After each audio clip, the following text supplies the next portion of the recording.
인권, 정의, 평화를 지향하고 국민과 소통하는 방송 CNN 21 방송. CNN 21 방송은 지오그룹, 3.1운동 유네스코 등재 국회기념재단, 대동문화재단과 함께합니다. 한발 빠른 뉴스 채널, 세상을 바꾸는 힘. CNN 21 방송.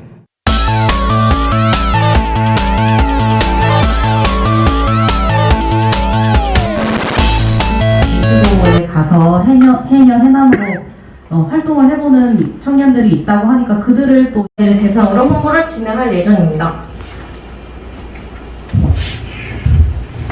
두 번째로는 수정후 월별 계획에 대해 설명하도록 하겠습니다. 먼저 아동용 소체차 제작을 해서 해녀 박물관 등의 시설에 배부하도록 하겠습니다. 두 번째로는 다양한 키즈 컨텐츠로 브이로그 영상이나 단편 요약을 제작할 예정입니다.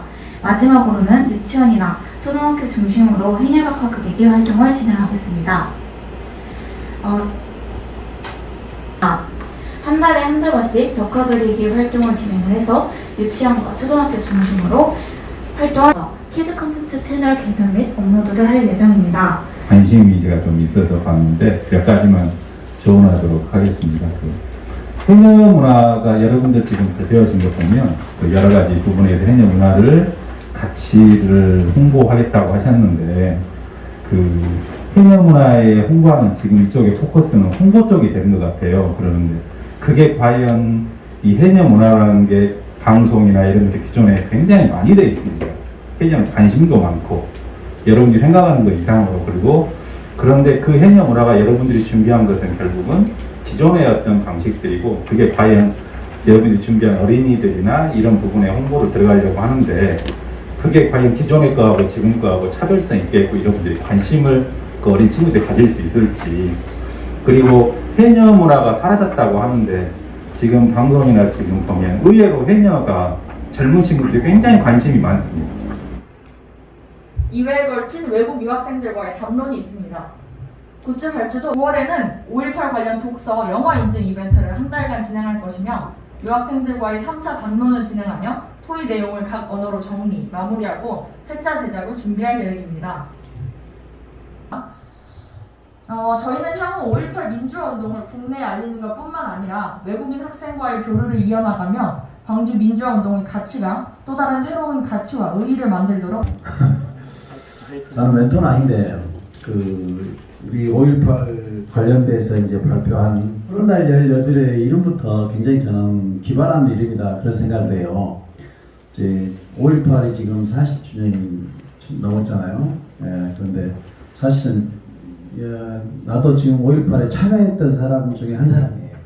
시민으로서 당시에 여기 살았던 젊은 사람들은 거의 참여하지 않은 시민이 없을 정도로 정말로 뜨거운 그런 우리 민주화에 대한 열망을 가지고 있었죠. 예, 그래서 40년이 지나면서 5.18에 대한 긍정적이고 부정적인 그런 시각들도 많이 있죠, 예지에서는. 근데 그런 것을 바르게 알려는 그런 노력들에 고마움을 생각하고, 그 이름부터도 푸른 달 18의 이름이 굉장히 좋은데 처음 들은 이름이에요. 그래서 굉장히 이런 이름들을 잘 생각했다 해서 박수를 보내주시고 박수 한번 보내주세요. 잘못된 것들을 지금 음해하고 있는 세력들이 많이 있잖아요. 5.18에 대해서 이런 것들을 방면하듯이 다 없애고 새롭게 알리겠다는 그런 취지로 이런 면에서 굉장히 좋은 것 같다 그런 생각이 들어요. 그런데 이제 제가 좀 아쉬운 것은 두 팀들이 다 전부 다 여러분들이 스스로 뛰어다니면서 하는 것은 한계가 좀 있을 거예요. 그래서 현장에 많은 경험이 있었던 사람들, 또 체험을 하고 실제로 또 참여했던 시민군이라든지 이런 사람들을 좀 가능한 한 많이 좀 만나보고 그 의견을 들어보면서 팀 활동을 했으면 좋겠다 그런 생각이 좀 듭니다. 푸른 달 18에 이제 혹시 좀 보완할 것만 말씀드릴게요. 잘한 것은 전부 다 잘했는데 특사회고 필사 등 이런 것을 하신다 그랬는데 대상을 어떻게 하고 장소를 어디서 할 건가, 광주에서 할 건가 아니면 다른 도시에서 할 건가 이런 것이 조금 명시가 됐으면 더 좋겠고요. 그다음에 이제 유스코 같은 경우에는 국내에 있는 외국 유학생들도 좀 관심을 같이 가지면 좋을 것 같고, 그 다음에 그 앞에서 그 명칭 설명을 이렇게 이제 하셨는데, 그 명칭하고 연결되게끔 정확히 알리는 것도 중요하지만 어떤 것이 좀 왜곡돼 있다, 이것도 명실에서 이것은 좀 바로 잡아야 된다. 그래야 그 명칭이 예를 들어서 뭐 박멸한다는 이런 뜻이 있다 그러니까 명칭하고 조금 연결이 될 것 같아요. 조금 더 하는 건 아주 좋겠습니다. 속실록과 파파라치 팀을 소개하겠습니다. 둘째, 계획 중인 활동과 진행 중인 활동에 대해서 간략하게 소개하도록 하겠습니다. 마지막으로 활동을 통해 얻을 수 있는 기대 효과에 대해서 말씀드리겠습니다. 편량체로 작성한 백과사전식의 역사서입니다.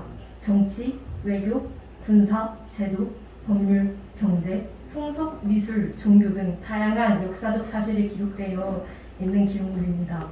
실록에 기반이 되는 사초는 8명의 사관이 작성하였으며 그들은 누가 선행을 하고 누가 악행을 저질렀는지에 대한 총평을 서슴없이 기록하였습니다. 그렇기에 진실성이 상당히 높고 사관이 독립성과 비밀성을 보장받아 편찬된 점과 다음 구강이 즉위한 뒤 실록청에서 편찬한다는 점에서 실록은 진실성과 신빙성을 확보할 수 있었습니다. 뿐만 아니라 금속 활자를 이용하여 서적을 발행한 것을 통해 우리의 뛰어난 인쇄술을 보여주는 조선왕조실록에 대해 저희 파파라치는 폭넓은 주제를 담고 있는 실록을 과거의 지혜를 적용하여 사람들에게 알리는 것이 첫 번째 목표입니다. 신윤서 학부는 SNS 관리, 이가영 학부는 디자인 담당을 맡게 되었습니다. 이면서 학부는 총무와 펀딩 담당을 맡게 되었습니다. 인터뷰를 진행할 예정입니다. 이는 7월과 8월에 걸쳐 진행될 예정입니다. 둘, 인스타그램과 블로그를 홍보수단으로 사용하여 SNS에 콘텐츠를 게재할 예정입니다. 활동 기간 내 상시적으로 업로드할 예정입니다. 이는 코로나 진행 상황에 따라 유동적으로 진행할 예정입니다. 내 계획에 대해서 새로 예정이며 실록 지키기에 앞서 실록에 대한 사람들의 의식을 조사하여 타겟층에 대한 이해도를 높일 예정입니다. 인터뷰의 경우는 대학생 시선 이상의 정보 습득과 다양한 사고 방향을 갖기 위해 전문가의 면담을 실시할 예정입니다. 새 학부의 모교인 전북대 사학과 교수님과 국가기록원 학예사 등 조선왕조실록과 기록문화에 대해 깊은 이해를 가진 전문가를 인터뷰할 예정입니다. 업로드할 예정입니다.